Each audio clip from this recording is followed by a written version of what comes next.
We have a final wave of snow this morning, then the thaw begins here in the Willamette Valley.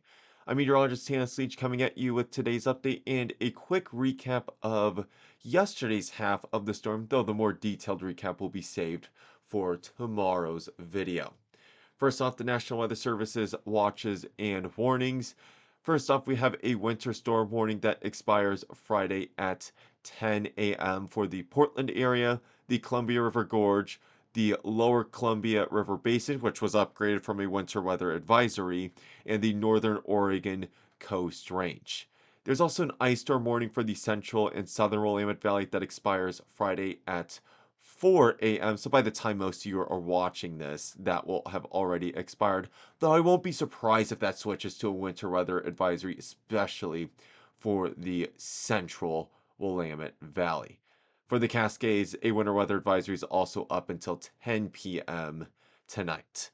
So, onto our setup for the remaining portion of this system, and then going on to what is actually going to thaw us out entirely and bring us out of the cold and somewhat snowy pattern these last couple of weeks. So, the low pressure system is making landfall and going eastwards right around Waldport. So a little bit north of where I thought because it meandered north and then started going east again. So that's what's causing Portland to go back into snow. And pretty much as of 2 a.m. right now, the entire metro area is in snow. Salem has been in snow, though I have heard some reports of it flipping back and forth. Corvallis is in snow too. So pretty much anywhere along kind of this area here in the Willamette Valley is all in snow versus any area south and east of there is more in freezing rain still, or in some cases, plain old rain. Poor Malala. All right. And then for Sunday's system, and while precipitation will start Saturday evening, the bulk of it will be on Sunday. This low pressure system will come in. Actually, it will spawn from a bigger low pressure system that will go towards British Columbia and the border of Alaska. This low pressure system will come in pretty far north. I'm expecting right around the Strait of Juan de Fuca, but it will not get much further inland than that. As a result, that is going to bring warmer southerly winds up into the Willamette Valley. I do not expect a windstorm from this system. However, this is not the classic windstorm path. So, as a result, high temperatures will be going up into the 50s starting on Sunday in at least some areas of the valley, with widespread 50s on Monday. So, onto my quick storm notes here. First off, I want to talk about the east winds because the peak wind gust at PDX was 52 miles per hour, which was the highest since the Labor Day 2020 fires. Also, that was 52 miles per hour. And generally speaking, with all these winter forecasts, there's always seems to be something that goes a little bit wrong if you put it in dramatic tones. It and in this case, it was an overperformance on snow totals Salem southwards, especially if you're on the west side of the valley. 1 to 3 inches was widespread from about Tacoma to Eugene. This was the first Willamette Valley wide event since February of 2014. Since then, there's always been seemingly one pocket or two that has missed it. The closest has been February 2021, but PDX did not do well in that one. They they only scored after Eugene had moderated from that event. Widespread light ice glazing in the evening hours, generally about 2/10 of an inch or less. This was also pretty much valley-wide, so I am glad we avoided the worst-case scenario of about half of an inch widespread. Now, this was also pretty dry snow. The Portland Airport received about 6 hundredths of an inch of precipitation compared to about 1.1 inches of snow recorded at the National Weather Service office. Assuming that is the amount of precipitation that was experienced at the National Weather Service office, that would make it an 18-to-1 ratio.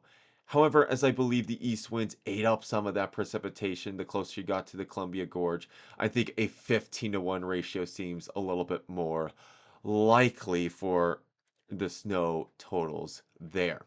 Now, on to our forecast notes. So, snow tapers off today by 10 to 11 a.m. Widespread snow tapers off by about 9 a.m. with some flurries remaining for the remaining hour or two.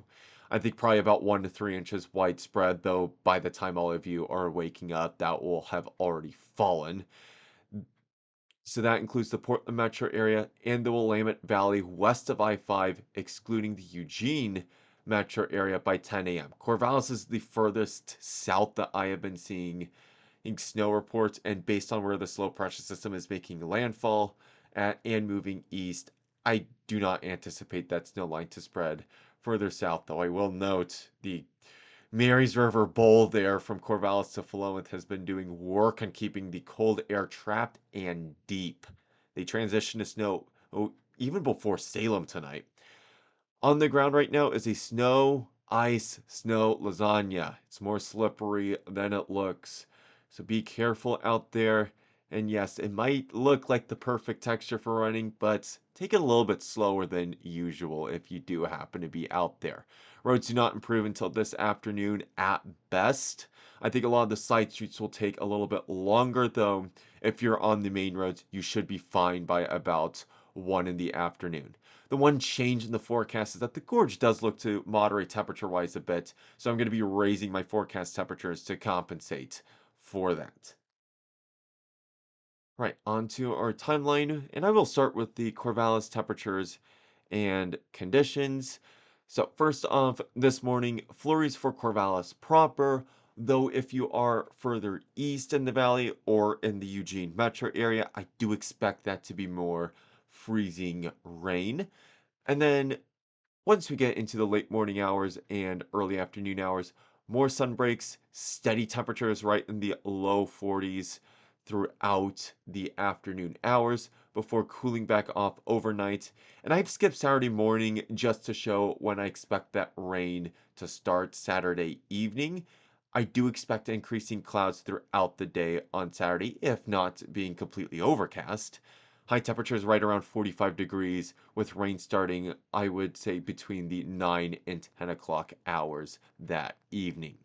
For Portland, widespread snow for our early birds at 5 a.m., tapering off to flurries right in the 9 to 10 o'clock hour, quickly ending beyond that, and then some sun breaks. I do anticipate the high temperature to be right in the upper 30s with a pretty steady temperature around there. The snow cover will help to keep our temperatures a little bit cooler than they otherwise would.